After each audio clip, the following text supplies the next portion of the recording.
আপনারা তুলতে পারেন না? 1971 সালে আপনি কোথায় ছিলেন? আপনাদের রিসার্চ সেল কই? আপনার ওয়েব পেজটা কই? আপনি বলেন যে আচ্ছা আমার তো নিউজ প্রচার করে না সরকারি গণমাধ্যম, আপনি একটা বিএনপি টিভি নামে একটা অনলাইন টিভি করেন না, সমস্যা কি? ভাব দেখলে মনে হয় কি যে লন্ডন থেকে একটা ফোন পেয়েছে, উনি একদম বড় নেতা হয়ে গেছে, কিছুদিন পরে উনি মন্ত্রী হয়ে যাবে। আপনারা কোনোদিন এই জিনিসগুলো ডকুমেন্টেড করে সাথে সাথে বলতে পেরেছেন যে আওয়ামী লীগ জামাতের বিরুদ্ধে আমাদের রুখে দাঁড়াতে হবে, আওয়ামী লীগ জামাতের বিরুদ্ধে লড়তে হবে? তো ওরা তো আপনাদের চেয়ে বেশি জামাতের সাথে গেছে। যখন বেগম জিয়ার বিচার হয়, এই বিচারের মধ্যে বিতর্কিত কিছু এলিমেন্ট আছে, এটা একটা বিতর্কিত বিচার ছিল, সেটা নিয়ে আমি লিখেছি, বলেছি, মিজানুর রহমান খান লিখেছে, আপনারা লিখেছেন, আপনারা বলেছেন। এইভাবে বলা না। বিএনপিতে কত বড় বড় দেখি আপনার আইনজীবী নেতা আছেন, ঝগড়া করতে করতে আবার একজন একজনকে বহিষ্কারও করেন, ইলেকশনে জিতেন। এত আইনজীবী, বড় বড় আইনজীবী আছেন, আপনারা কেউ কি থরো রিসার্চ করেছেন এই মামলাটা বিচারের মধ্যে কি কি অসঙ্গতি ছিল? আপনারা কি এটা ইন্টারন্যাশনাল যে জুরিস্ট কাউন্সিল আছে, হিউম্যান রাইটস অর্গানাইজেশন আছে, তাদের কাছে দিয়েছেন যে এই বিচারটা ফ্লড একটা বিচার? দেন নাই। কেন দেন নাই? আবার নিজের মনে এই প্রশ্নটা বারবার আসে। আশ্চর্য কথা, এত বড় একটা সংগঠন, আপনাদের বেগম জিয়া ছাড়া আছে কি? উনি নাই, আপনারা নাই। উনি হচ্ছে অবিসংবাদিত একজন নেত্রী।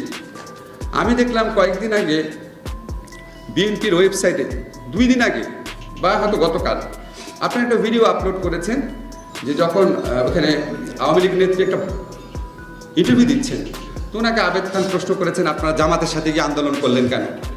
স্ট্রেইট বলেছে মানুষের ভোটাধিকার প্রতিষ্ঠা করার জন্য আন্দোলনে গেছি জামাতের সাথে, অস্বীকার করে নাই। এবং উনি বলেছেন আওয়ামী লীগ তার আদর্শ থেকে বিচ্যুত হয় নাই।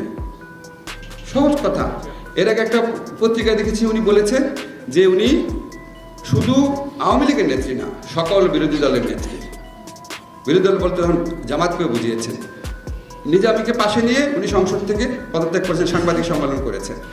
আপনাদের বিরুদ্ধে এই যে নিরন্তর প্রচারণা হয় বিএনপি জামাত, কথা বলি বিএনপি জামাত, বিএনপি জামাত, আপনারা কোনোদিন এই জিনিসগুলো ডকুমেন্টেড করে সাথে সাথে বলতে পেরেছেন যে আওয়ামী লীগ জামাতের বিরুদ্ধে আমাদের রুখে দাঁড়াতে হবে, আওয়ামী লীগ জামাতের বিরুদ্ধে লড়তে হবে?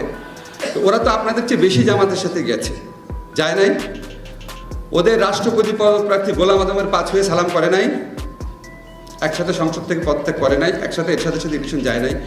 এই নেগেটিভগুলা কি আপনারা স্ট্রংলি বাংলাদেশের সাধারণ মানুষের কাছে বলতে পেরেছেন?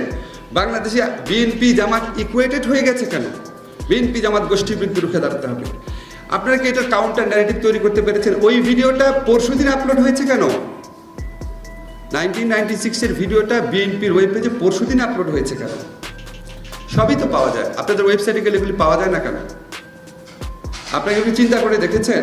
একটা দল মানে কি শুধু জনসভায় ভাষণ দেওয়া, লোক জমায়েত করা, মানুষকে সংগঠিত করা না? এখন তো ন্যারেটিভের যুগ, বয়ানের যুগ। ওই বয়ানের বিরুদ্ধে শক্ত বয়ান, সত্যি বয়ান তৈরি করেছেন। আমি মাঝে মাঝে দেখি যে আবার খুব দুঃখ লাগে যে অন্য পক্ষ থেকে প্রশ্ন তোলা হয় যে 1971 সালে বেগম জিয়া কোথায় ছিলেন? এই প্রশ্ন আপনারা তুলতে পারেন না? 1971 সালে আপনি কোথায় ছিলেন? কেন তুলেন না? আমি আশ্চর্য লাগে, কেন তুলেন না?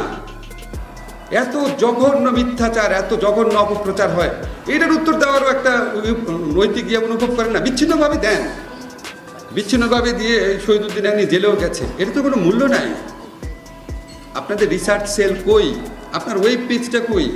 আপনি বলেন যে আচ্ছা আমার তো নিউজ প্রচার করে না সরকারি গণমাধ্যম, আপনি একটা বিএনপি টিভি নামে একটা অনলাইন টিভি করেন না, সমস্যা কি?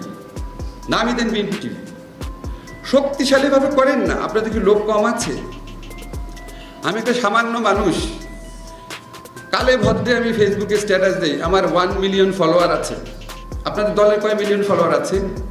এই প্রশ্নটা রেখে গেলাম। এখন আপনার এই জিনিসগুলো আপনারা বিবেচনা করেন। আমি বারবার বলি, দেখেন এই যুগটা হচ্ছে প্রচারণার যুগ, শুধু দেশে না গ্লোবালিও। দেখেন আপনাদের ন্যারেটিভ কোথায়? সত্যি ন্যারেটিভ, নিজেকে ডিফেন্ড করার ন্যারেটিভ।